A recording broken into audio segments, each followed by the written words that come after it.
Well, that was certainly a movie I just watched. It was a movie. Hi everyone, it's me, Grant, the movie and TV guy. Movies and TV, that's what we do here. Sorry about the glare. Still, Vin Diesel's going, that moment you see a movie and then you come out and the sun is still up. What? Movie we're gonna see, what was it called? I already forgot. Spirit Untamed. Alright. Spirit Untamed is directed by Elaine Bogan and Ennio Torreson Jr. I won't hold it against them. I'm gonna come off like a jerk in that. I don't mean to be, but just hear me out. Spirit Untamed. What is Spirit Untamed about, and how does it relate to the other Spirit? Well, it's weird because I've been talking about this and I said it was a sequel to Spirit from a movie called Spirit from 2002 that was also a DreamWorks cartoon. But then I was informed by some nice fellow moviegoers as well as the internet that apparently it was that movie. It's a version of that character, but then the movie, I did not know this existed. Apparently it spun off into a long-running Netflix cartoon called Spirit Riding Free, I think, that has been really marketable and sold a lot of toys, and so this movie is, I guess, an adaptation of that cartoon, but then it's also, purists of that cartoon are also kind of mad at it because it's essentially just a longer remake of the pilot episode with a stronger voice cast, or a more like all-star voice cast, rather. Voice actors are respect. Voice actors are hardworking. But you know what I mean? Like, that whole kind of thing. That makes sense. So what's it about? There's a young girl who's named Lucky. It's living in kind of that old western setting from the first Spirit film. She is a young girl. The movie opens, she's an infant. Her mother, who played by Isa Gonzalez, rather, who's in that one scene. What a waste of a good actor. From Baby Driver and Alita, Isa Gonzalez is there to have one line, and then she dies. And the way she knows she dies is that she fell off her horse, and the way we know that happens is she rides the horse, the screen goes dark, it cuts to the dad, and he looks sad, and that's, it's a G-rated way of saying she died. So Lucky's now a little older. She's living with her grandfather and her Aunt Cora, who is played by Julianne Moore. Why? The aunt's played by Julianne Moore. Okay. And they go to live with her dad, her overprotective father, played by Jake Gyllenhaal, and I think the closest person who's really giving his all to this, even though he doesn't need to put that much effort. Again, Jake Gyllenhaal, why? She befriends a couple of other girls, one of whom is voiced by McKenna Grace from Young Sheldon and Haunting of Hill House and Gifted, who also is too good for this, good kid actor. One of the kids' fathers played by Andre Braugher, who's also too good for this, and she befriends a horse named Spirit, a familiar horse, and they, on the train ride over to her father's, and they go on an adventure to take care of some bad guys who want to take Spirit and his whole group of horses away, played by another overqualified actor, Walton Goggins. Walton, talk to me, brother. Is this your revenge? CBS takes the much superior the unicorn away from you, and you get revenge by doing Spirit. Like, I don't know. All these good actors. Why? Why did Walton Goggins sign on it? I don't know.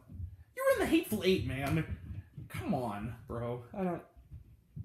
I think you can tell by now I wasn't a big fan of this movie. Look. The provenance of where this goes in the franchise is confusing to begin with. This actually had the opposite effect of something like Demon Slayer, because Demon Slayer, I went in knowing literally both, Jack Diddley and Squat, and came out loving it. This one I knew Jack Diddley and Squat outside of my vague memory of seeing the first one when I was like 7. And came out of it not hate it. Here's the thing, everyone thinks I'm going to hate this and give it like a 0 or something. I'm not. I didn't hate Spirit Untamed, it's just I'm already forgetting about it. It doesn't make me a bad critic to say that either. I challenge anyone to remember a single moment from this movie tomorrow, the next day after seeing it. It's in one ear and out the other. It's like when someone it's one of those movies where, like I said, it's a movie. I sat there for about roughly 90 minutes, a little less, just kind of sat there, perfectly pleasant. I smirked a couple times. I maybe went, a couple times. It was all pleasant. It was wholesome. The stakes were non-existent. Happy ending. Credits rolled. I went home. I felt nothing. I just felt empty. It was the worst thing a movie could be. It was completely... It never actively irritated me. And it was short and never actively irritated me. But it never once engaged me. And I think that's a bigger sin. And especially coming out in a spring and summer where we have movies... and even in, like, the last, calendar year, we've had movies like Soul, and even from the same company, The Croods 2, which is surprisingly good, or Mitchell's vs. the Machines, Cruella, these better movies, and especially Demon Slayer, although that's for adults, the animation quality-wise. Mitchell's vs. Raya, Florida and Ulysses, name it. And even, most shockingly, only a couple weeks after, the terrific Dreamworks, which did this kind of person horse better, did it with wit and with drama and with actual characters and engagement. I'm reviewing this movie now because, honestly, I don't think I'm going to remember it in 15 minutes. It's that unmemorable. Again, it's all these really overqualified actors. Again, Walton Goggins, Isaac Gonzalez, Julianne Moore, Jake Gyllenhaal, Andre Braugher, and then even, the lead girl, she was in, who plays Lucky. She was in, I looked up, Isabella Merced, who's that? She was, in two movies I surprisingly liked that were also good family flicks, Instant Family, and weirdly enough, Dora the Explorer the movie, which was shockingly not terrible. Actually kind of amusing and kind of charming. This was really, really... It also just... It's based on a Netflix cartoon. It really felt it just felt blocky and cheap. It didn't feel like... This is one of those movies where you watch it, and it's not as egregious as something like Girl Who Believes in Jesus Orb, because that was actively irritating in how bad it was. This movie isn't necessarily bad. It's just forgettable, and it's bland. And I think that's the worst thing it could be. It's bland.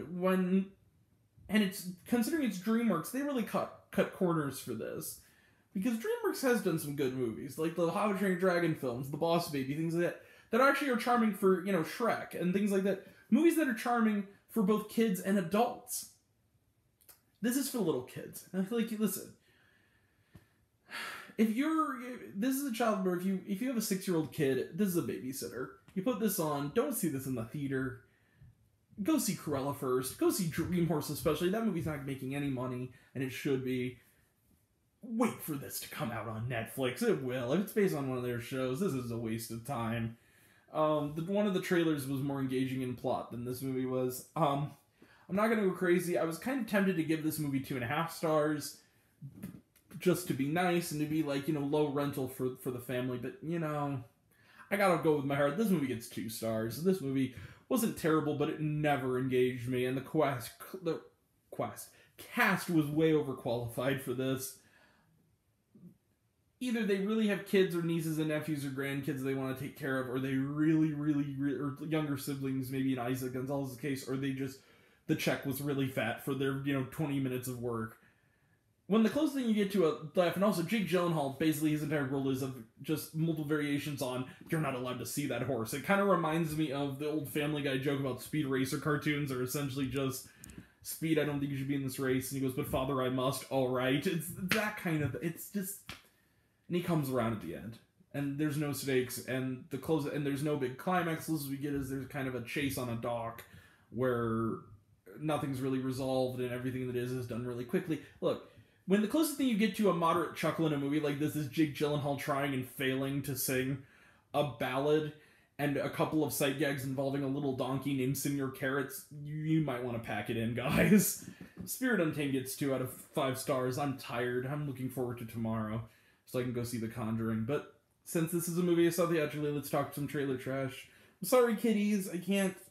If I was, on Cartoon Network and Nickelodeon right now, hanging around you kids, or at the theater with some of the, young people... That's the other thing. There were these kids who were having a grand old time in the aisles. It seemed like a lot of the kids weren't engaged either. There was, a little girl and her older teenage sister who were chasing each other, playing almost like tag down the aisles. And I didn't get upset. I actually was kind of smiling because...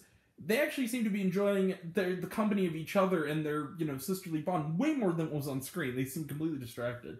Anyway, 2 out of 5. Let's close the book on it. We're running out of time here. Let's talk about... Speaking of movies that are just for kids that Grant probably will give a fair pass to because he actually likes this cartoon. I'm not gonna lie. I will see this. I'm sorry, and I will review it. I'm Paw Patrol the movie. Look, this is gonna be cute. I'm not crazy about maybe the updated animation, but like, look, I'm gonna defend myself here.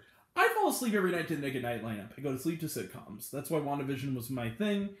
I like visions of George Lopez reruns dancing in my head. Considering my insomnia, I wake up at about noon. You know what's on at noon? Paw Patrol. Guess what you feel like when you're tired. You want something colorful and bright and cheery, and I kind of came to really enjoy that show the more times I woke up to it, and now I want to see the movie. So what? And Jonathan, if you're watching this, I know it's also going to be on Paramount Plus. It doesn't matter. However we see it, we're collabing, dude. Don't worry. You're going to get to see Space Jam with me, too. Alright, Paw Patrol the movie. Yeah. Looks cute. That was the trailer, but more plot than game. Next one, Jungle Cruise. I actually think this looks like a ton of fun. I love that it's The Rock and Emily Blunt. I love all the Pirates of the Caribbean movies, even the fourth and fifth one. I'm sorry, I do. Well, maybe not the fourth one. Fifth one was funny. They had the great gag involving the guillotine. I'm looking forward to this. It looks like fun. Looks a little bit like, speaking of better DreamWorks cartoons, The Road to El Dorado, which is actually not bad. It's actually kind of good. Yeah. Peter Rabbit 2, The Runaway. Now, this is the kids' movie I'm actually looking forward to. I actually really liked the first Peter Rabbit. I thought it was genuinely funny.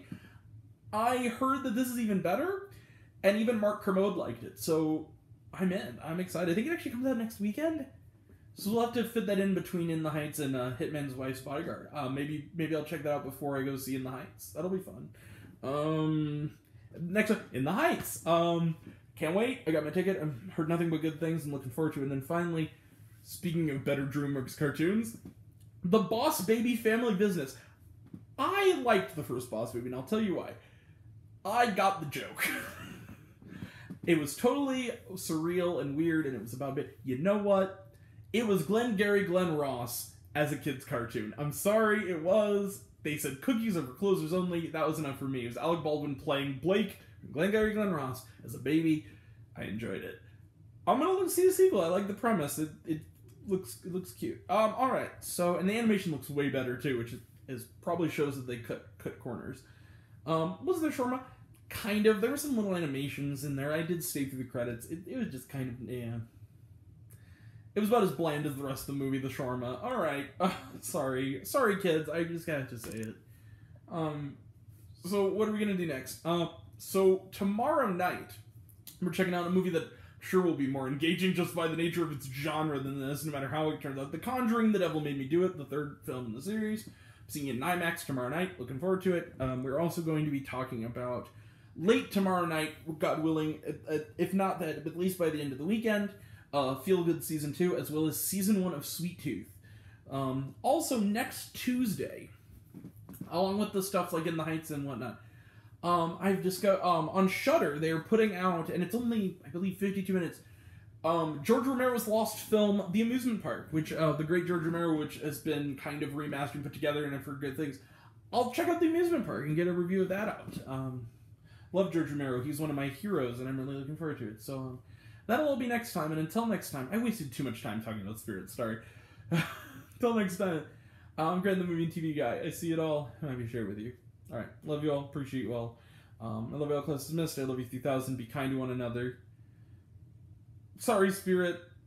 I'm glad you got your happy ending, and, you know, honestly, this was harmless. It just wasn't for me. Maybe it'll be for you, or your kids. Alright.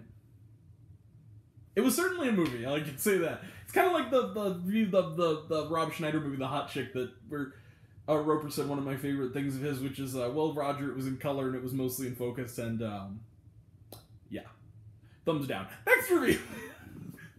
Yep! Alright. It was a movie. Alright. They kind of one another. Thank you all. Take care. Bye. See you later.